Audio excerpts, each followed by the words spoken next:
Assalamualaikum warahmatullahi wabarakatuh. Kami dari kelompok 2 akan menjelaskan materi mengenai arsitektur ARM Cortex pada mobile phone yang beranggotakan Yuliana, Muhammad Ifil Hussein, Sinta Jasawardani, Rendiano Pramuditya Ardi, Anissa Kaila Azira.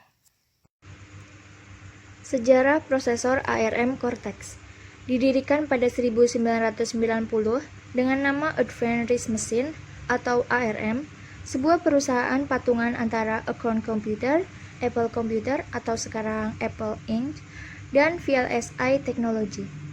Advanced RISC Machine kemudian berganti nama menjadi ARM Holdings ketika melantai di bursa saham tahun 1998. Berkantor pusat di Cambridge, Inggris, ARM fokus pada penelitian dan pengembangan desain arsitektur prosesor. ARM punya bisnis model yang unik. Mereka hanya menjual lisensi hak kekayaan intelektual atau hak paten desain prosesor kepada perusahaan pemanufaktur semikonduktor seperti Qualcomm, Nvidia, Texas Instruments, STM Microelectronics, Renesas, Samsung hingga Apple. Bahkan, Intel dan AMD pun membeli lisensi desain ARM. Arsitektur prosesor ARM Cortex. Cortex M3 dirancang dengan arsitektur Harvard, di mana ada pemisahan antara bus instruksi atau program dan bus data, sehingga bisa menambah performa ARM Cortex M3, karena bisa membaca fetch kode dari memori program dan data dari RAM secara bersamaan. Walaupun secara manufaktur arsitektur Harvard lebih rumit, tetapi kerumitannya tidak sebanding dengan performa yang diperoleh. ARM Cortex M3 merupakan standar core microcontroller yang lengkap. Di dalamnya sudah termasuk sistem interupsi, timer SysTick, sistem debat, dan pemetaan memori. Tersedia 4 GB memori yang dipisahkan antara kode SRAM atau static RAM, peripheral, dan peripheral system. Tampilan struktur core dari ARM Cortex M3. Seperti pada gambar yang menunjukkan core dari ARM Cortex M3 yang dirancang oleh ARM Ltd, perusahaan semikonduktor yang membeli lisensi dari ARM Ltd, akan menambahkan berbagai macam peripheral membentuk sebuah chip microcontroller yang lengkap. Penambahan ini tidak ditentukan oleh ARM Ltd, tetapi tergantung kepada perusahaan yang akan memproduksi chip microcontroller tersebut. Penambahan ini bisa berupa ADC, DAC, UART, SPI, Ethernet, USB, dan lain-lain. 3. Perbandingan dengan prosesor lain. Prosesor MediaTek, kelebihan 1. Performa grafis cukup tinggi, 2. Penggunaan RAM hemat, 3. Harga lebih murah. Kekurangan 1. CPU core yang digunakan standar sehingga mengurangi kualitas hardware. 2. Prosesor MediaTek panas secara berlebihan alias overheat ketika digunakan. Perbandingan dengan prosesor Snapdragon, kelebihannya 1. Performa grafis maksimal, 2. Kinerja lebih cepat, 3. Unggul pada multi-single core benchmark. Kekurangan, penggunaan RAM boros, kedua harga mahal. Prosesor Exynos, kelebihannya adalah optimasi daya tahan baterai, RAM lebih hemat, unggul pada single core benchmark. Kekurangannya adalah performa lebih lambat dibanding Snapdragon. Pemanfaatan prosesor ARM Cortex. ARM Cortex M adalah inti mikroprosesor ARM yang didesain untuk digunakan dalam mikrocontroller ASIC, FPGA, ASSP, dan SoC. Inti Cortex M biasanya digunakan sebagai pengendali mikro terdedikasi, namun juga sering tersembunyi di balik SoC sebagai controller pengatur tenaga, pengendali input atau output, pengendali sistem, pengendali layar sentuh, pengendali smart battery, dan controller sensor.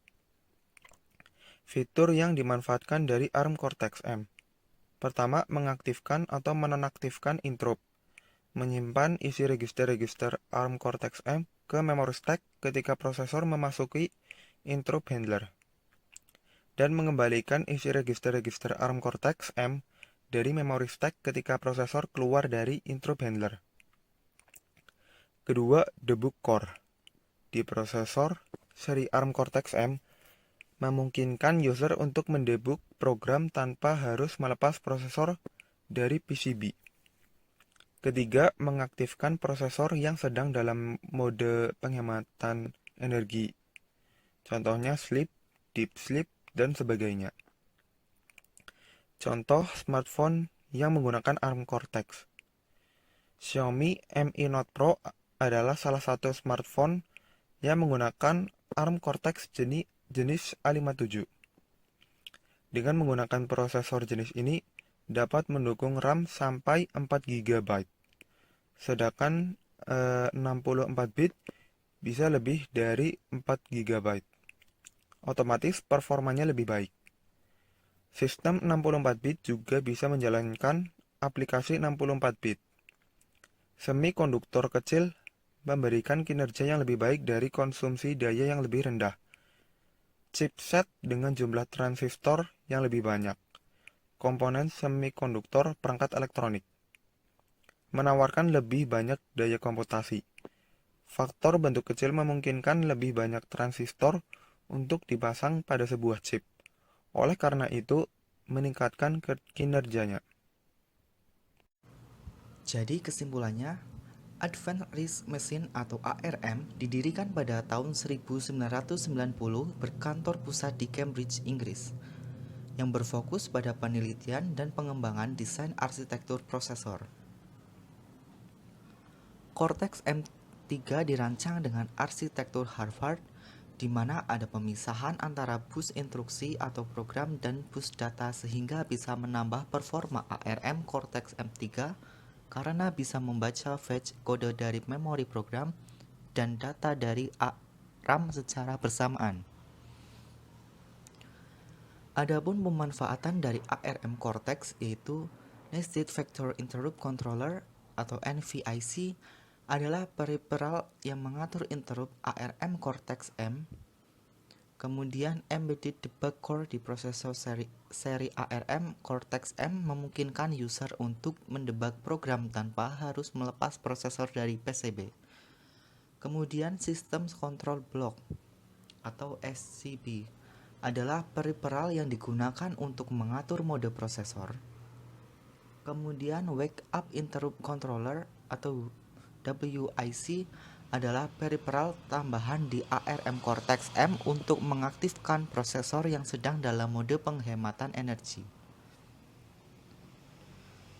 Dan kemudian sistem timer pada seri ARM Cortex-M, tiap prosesor dilengkapi dengan peripheral timer sehingga pengguna yang ingin memiliki kebebasan memilih manufaktur semikonduktor dapat berpindah ke manufaktur lain tanpa harus mengubah program mereka.